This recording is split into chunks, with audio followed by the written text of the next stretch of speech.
it's Emily. Welcome back to my channel. This video is going to be pretty different than normal.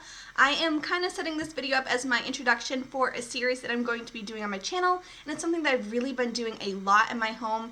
So if you have been watching my channel for the past 6 months or so, you will know that I have been decluttering my home, and I haven't really told you about the process, but since it has been such a positive outcome for my home, I thought I would share with you the process. And I'm also going to be doing weekly videos of decluttering in my house, because even though I have kind of did like the first round of decluttering, it is a process. So I know there are still some things that I held on to the first round, and I'm able to discard the second round. So this whole series is based off of the book The Life-Changing Magic of Tidying Up from Marie Kondo.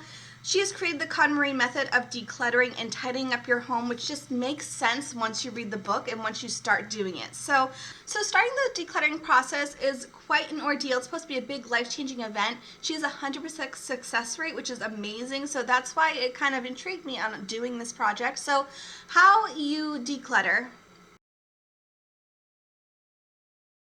So the first thing about the book is when you're decluttering, you really want to find the things that bring you happiness. So you always have to pick up the item in your hand and say, does it bring me joy? Which sounds ridiculous. Like, I sounded like such a hippie when I first started, because I actually said it out loud, sitting on the floor, picking up all these items.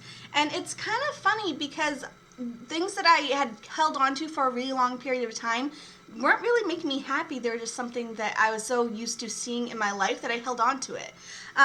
It merely makes you think of what really makes you happy, and you can discard things that you may have gotten because of like a trend or because it's all the rave on YouTube, but is it really making me happy? Like, is it something that I use? Is it something I pick up? So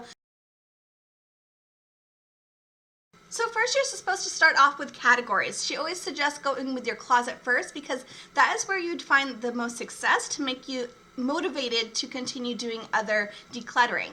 Now, in my series, I will be starting off with makeup, because that is the area where I would find the most success. But let's just say you are starting off with your closet or with your clothing category. You are supposed to collaborate all the items in your home, where all the little nooks and crannies, all the closets, all the bureaus, and put it on the floor. Now, you can put it on the bed because obviously you have clean clothes, you don't want to get them dirty having them on the floor, but you want to have a large space where you can sit down and really dive in. So you gather all the items, you sit on the floor, and then picking up each individual item in your hand, you have to say, does it spark joy? Next, you're going to go through them. So you have to physically pick it up, hold it in your hands, and say, does it spark joy? Does it make me happy? And if it does, that's awesome. You can put it in your I'm gonna keep pile.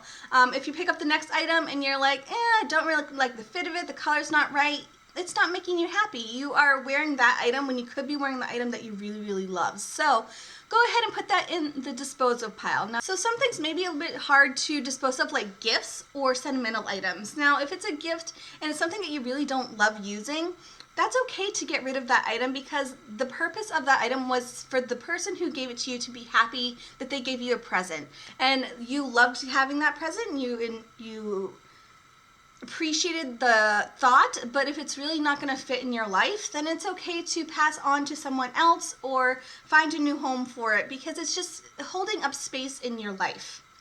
Now, you aren't supposed to put anything away while you're decluttering a particular category, so you have to finish the whole entire category before you can really put things away, because you want to put things away in a very precise manner. I'm not going to go into the whole tidying up portion of it yet. I'm really more focusing on the decluttering. So once you've gone through your whole closet, you can go ahead, bag up all those items, and dispose of it how you see fit, whether that's you trying to sell them, whether that's you giving them to a friend or donating it. If it's something that's completely not going to be worth anybody's time, whether it's just completely ruined, obviously you can throw it away, but that would probably be the last resort, because there are people who do need apparel all the time. So go ahead and dispose of it, and it's a very wash of joy, which sounds so corny, but it is. Like, when you donate all these clothes that have just been sitting in your closet, it makes you really happy that you have given them a new sense of purpose, and you're also happy because the things that you have kind of neglected in your closet that you really love but have worn other things in its place, you are excited to wear them. And that is just the general idea of how to declutter your closet, or in general, you would go first your closet and then you can go step by category, whether that's papers or kitchen gadgets. There's a whole bunch of it. It's okay that you only have 7 shirts. No one cares that you have only 7 shirts. It's just in your head that in society you want to have more, like having more is better, but it really isn't. So if you love wearing your sweater 2 times a week, go ahead, because it fits you well, you get compliments on it, it makes you happy, so why not? So not only is this helping me declutter for now, it really helps me think for when I'm shopping. Sometimes when I'm shopping, I actually catch myself now going through and picking up items, having them in my hand, and then I'm thinking, do I really need this? Is it really going to make me happier when I'm just buying because I'm bored or because it's on sale? Will I regret it or throw it away in a couple months? So it really makes me think about my shopping. So I have gone way down in all of my buys. I have not done nearly as many hauls as I used to. Even my clothing section, even buying clothes, it's just, for me, it's so much easier now, because if it doesn't fit me 100% correctly, if I'm not like, oh my gosh, I'm in love, I'm not going to get it. And so I save my money in that time, and I save it for something that I'm really going to love in the future. So it definitely saves you money because you are shopping smarter.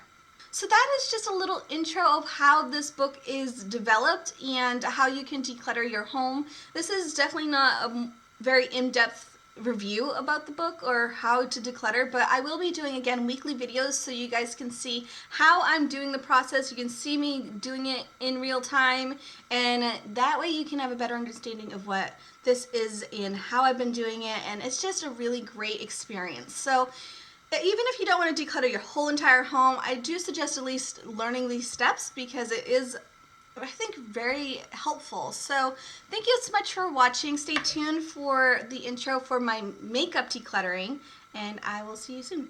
Bye.